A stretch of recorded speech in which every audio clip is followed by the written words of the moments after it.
So, in our Torah, modesty is king. A woman that is not modest is not someone that's married just to her husband. She's married to everyone that looks at her. A woman that refuses to be modest is a woman that refuses to be a loyal wife. Why? Because loyalty means you not only are going to be intimate with your husband. Loyalty also means that you're only going to be in the mind of your husband and not everybody else's. If you allow yourself to walk around in such a way that every average Joe can imagine what you look like naked in 2 seconds because you've already given him half the pie, you're not loyal to your husband. You're loyal to the attention you like that people give you. So, Rivka, Kodesh Kodeshim, that she is, a living Sefer Torah, what is the first thing she does as soon as she realizes that her husband is down the street? She immediately covers herself even more. What, she wasn't covered? Of course she was covered. But she covered herself even more. Why? I want to show you, Yitzchak, I'm ready to be married. I'm not interested in anything else. I'm ready to be married. I'm ready to be a wife. I'm not looking for attention from the Walmart clerk. I'm not looking for attention from the painter. Oh, wow, it's a nice dress on you have, miss. It's a nice dress you have, miss. How many kids you have? Wow, it doesn't look like it. Why are you talking to the painter? Why are you in the house alone with the painter? Where's your husband? Oh, he's working. Okay, so the painter should be working where he is. You're not allowed to be alone in the house with a strange man. I don't care if he's the painter. I don't care if he's your brother. Not allowed. So now after that, Yitzchak understands this is a holy of holy. So Yitzchak brings her into the tent of Sarai, his mother. He marries Rivka. She became his wife. And only then it says, and he loved her. Wait a minute. Today's world, you say, wait a minute, first comes love, then comes marriage, then comes the little baby carriage. No, there's a little song from 1920s over there. Love, marriage, baby carriage. Well, hold on a second, it's opposite. Yitzchak, what are you doing? Why don't you check it out? Date her for a little while. Kick the wheels a little bit. See what happens. Test it out. No. What are you doing, Yitzchak? Yitzchak is teaching us a lesson of life, all you youngsters. Before you got married, you don't even know what love is. You can tell yourself and her and him that you love them until you're blue in the face. It means zero. All you have is lust. You don't even know what the definition of love is until your first fight. Until you've gone through hell together. Until she doesn't look so good. Until he's in the hospital. Until he's broke. Until she's broke. Until something happens. You don't even know what love is, bichlal. You don't even know what love is. I love her. What love her? What do you love about her? What do you know about her? What's her favorite color? What's her dream in life? She loves me. Why does she love you? What makes her love? She makes me steak. Okay, so does the guy at the restaurant. I mean, he loves you. He made you steak also. He loves you also. She made you food, that makes she love you. He makes you food, that means he loves you. He bought you jewelry, your father bought you jewelry. The strange guy that wanted to rape you bought you jewelry. The Arab bought you jewelry. Why? That means they love you?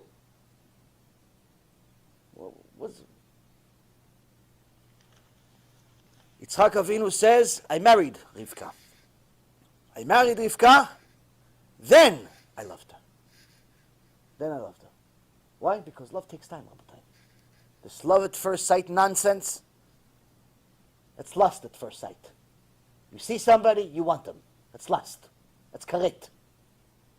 That's karet. It's not love. It's karet. So, it's important to know the difference. It's important to know the difference, and we're going to go back to the same parasha because we're going to see how this Rivka and Yitzchak took this belief system, this full understanding of the emet, and utilized it with their children, Yaakov and Esav. So the Mishnah says, "Kol ahava shehi tluya bedavar, batel davar betela ahava." Any love that depends on a specific cause, when that cause is gone, the love is gone. Rashi says, it establishes the profound, this Mishnah establishes the profound principle that love, which is based on anything besides emotional closeness and true friendship, will simply not last. It will not endure. Superficial motivations create only temporary results. What is this like? This is no different than the desire for anything else in the world, even something as simple as desire for food. Now, after you look at the steak, if you haven't eaten all day, if you like steak, they tell you, "You want a steak?" "Yeah, I love steak. I love steak. Steak sounds delicious." Look at Amos right now. He's thinking about steak, right? "I love steak. I love steak." Now, after you finish eating the steak, all 16, 20 ounces of it, like it's half a cow, after you finish eating the steak, you still talk about the steak and how much you love it? "Oh, wow, what a steak. What a nice steak. You know, steak, what a steak. I love that steak. It had such a good personality, that steak. That steak had a good personality. We matched, this me and the steak. I'm gonna think about the steak tomorrow also." The minute you take your last bite, that steak is already a forgotten memory. It's a famous, funny saying, but it's true. A lot of musar from this saying. Does a fisherman like fish? Does a fisherman love fish? Does a fisherman love fish? You ask every fisherman in the world, "What's your favorite thing to do?" "Fish." "What do you love?" "Fish." "What do you eat?" "Fish." Wait, hold on a second. If you love the fish, why do you eat them?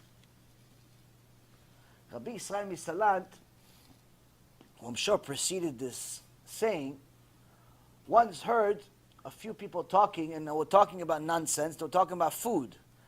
And one of the guys said, "Oh, I love chicken. I love chicken." Rabbi Israel, who is a living truth, says, "You don't love chicken. If you love chicken, you wouldn't eat it. You wouldn't slaughter it. You love yourself. You love that it makes your fat belly fatter. That's what you love. The chicken, if you love the chicken, why are you killing it? Why are you slaughtering it?" "Yeah, but it's kosher." "Okay, it's kosher. Doesn't mean you love it, though." "Oh, okay, you could justify it as much as you want. Maybe the chicken wants to eat you. You're Gilgul also. The chicken's going to come to you and say, 'You're Gilgul, I'm going to eat you. I love you. I love you, Amos. I'm going to eat you.'" Fish at tzaddikim. The fish at tzaddikim. So the lion says, "Amos, you're Gilgul. Let me eat you. I love you. I love you." We don't love chicken. We don't love fish. We love what they make us feel, which is no more hunger. That's what we love. As soon as we finish eating them, we never thinking about them again. There's never a person on earth that's a normal person. I'm talking about normal people. Of course, there's an exception to every case. There's always going to be an unusual circumstance. I'm not talking about those crazy people. I'm talking about regular people. Regular people, if there's some left in the world. No one talks about the meal they had on Monday 3 months ago. "Oh, 3 months ago I had the steak, and it had this anchovies on it or something, and it had this mushrooms on it, and it had paro on it, and it had vegetables on it, and it had this on it." And no one talks about that. Why? He's talking about the steak he wants to eat now. He forgot about the steak from 3 months ago. Because once the desire is satiated, it's finished, it's gone, the feeling is gone, it's like it never happened. That's lust. Rabotai, that is lust. that is exactly, that satiation of hunger for food is no different once it's satisfied. Once the hunger is satisfied, it's no different than lust being satisfied. And that's why people get divorced. The Rav Hirsch, alav shalom, says marriages that break up, it's only because people confuse lust with love. That's it. It's the only reason why marriages break. There's nothing else. There's no other reason. No, but we had different beliefs. Okay, so why didn't you figure that out before you got married? Oh, he likes men. Okay, so how come he married a woman? Oh, she likes dogs. I don't want dogs. So how come you didn't figure it out before you got married? How come she doesn't like you more than the dog? And to say, you know what, I like dogs, but I love you. So the dog can stay in the picture. The dog can stay in my neighbor's house. Why doesn't she have love for you more than the dog? Why doesn't he have more love for you than his career? And people, when you ask them those questions, hey, they take it personal, like you're attacking them. Why are you attacking me? No, why don't you ask those questions before you got married? Because our Torah says that if you have a mate, that means that Hashem himself put it together. So now this Mishnah is trying to teach us something that most of the 8 billion people in the world, and all of the ones that lived before them, and unfortunately many of the ones that will live after them, will never know, even though they're convinced they know it, which is the real definition of love. Something that's as basic as air. Something that's as basic as food. We should know what love means. Unfortunately, we don't. If we did, divorce would not exist. If we did, there would never be fighting. If we did, disputes would rarely occur. I'm not talking about disputes on minimal things or even halachic things. I'm talking about disputes that break relationships up. So the problem is that most of us define lust as love. We define lust as love. We define a desire as an emotional state of mind. Desire is something that you have that's temporary. Until it's satiated, it exists. Once that satiation wears off, it comes back again. That's a desire. As soon as it's satisfied, it's as if it never existed. Once you eat, it's as if you were never hungry. Once you have sex, it's as if you were never hot and you never really needed it, and there was never like, who are you again? What are you doing in my house? This is desire. This is pure lust. It's when it's fulfilled, it's as if it never existed. And quite frankly, sometimes it actually makes you disgusted of it. Disgusted that you ever had this desire. Love, on the other hand, love is something that does not go away. Love is not something that's temporary. Love is not something that is based on anything. Love simply exists once you know what it is. It simply exists without conditions. Love is much easier for a woman to understand because every normal woman has it for her children. The feelings that a woman has for her children, not always a father, the feelings that a woman has for her children are unexplainable. The fact that she's willing to die for her kid, even though he curses her out, is not a normal thing. If somebody cursed out a guy, the first thing they would get is the 5 fingers that he has in his right hand. Most guys don't want anyone to curse them out or yell at them. And if they had the ability, they'd react physically. If that person is their son or daughter, they may not get physical, but they'll definitely say something. Not always with a woman. Not always with a woman. Sometimes the nastier the child is, the more she loves him. The more she loves her. The more she feels bad for them. Oh, he's confused. oh, she's confused. Oh, she doesn't really know what she's saying. No, she knows. She's telling you all those things. She means it. No, she doesn't mean it. Why? Why do you say she doesn't mean it? It doesn't make any sense that you're saying it doesn't mean it just because she's your daughter. No, you don't understand. She's not my daughter. She's my body. She's not my daughter. No man is ever going to understand the love of a woman to their children. She's not my daughter. He's not my son. He's my body. He was inside my body. He was an organ, like my hand, like my head, like the brain, like the heart. You cannot tell me what my brain says. The brain is inside me. You can't tell me, stop loving your brain. It's really mean to you. What do you mean? It's my son. It's the same thing. So that's what men generally do not and cannot understand, because they cannot give birth. Thank God. But that's also why women have a much easier time understanding what love is, but also an easier time confusing it too. It's easy for them to understand it because they can understand the irrationality of love. That's not based on anything, but it's also very easy for them to become irrational themselves.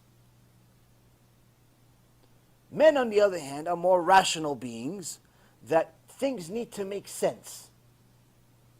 Things need to make sense in most cases. So when they see a wayward child, and the Torah says, yeah, we killed that wayward child, guys don't have a problem with that. You see, there's a parasha in the Torah, says there's a kid. He's younger than 13 years old. He's 12, 11 years old, and he overeats, and he drinks alcohol, and he's bad to his parents. He doesn't want to listen to anyone. Torah says we kill him. He's before Bar Mitzvah, though. We kill him. It never actually happened in reality. Some say it did. But the point is, we kill him. According to the Torah, if such a child existed at the time of Moshe Rabbeinu, the time of the Sanhedrin, they would kill him, even though he's only a minor. Why? Because they say, if he's like this now, against his own parents, he goes and curses his own parents, it's only a matter of time before he becomes a sinner against God. So it's better we kill him while he's still innocent against God. Because that's a crime you can't just fix by saying I'm sorry. Now, you tell this story to men, they don't have a problem with it for the most part. Unless they're feminine.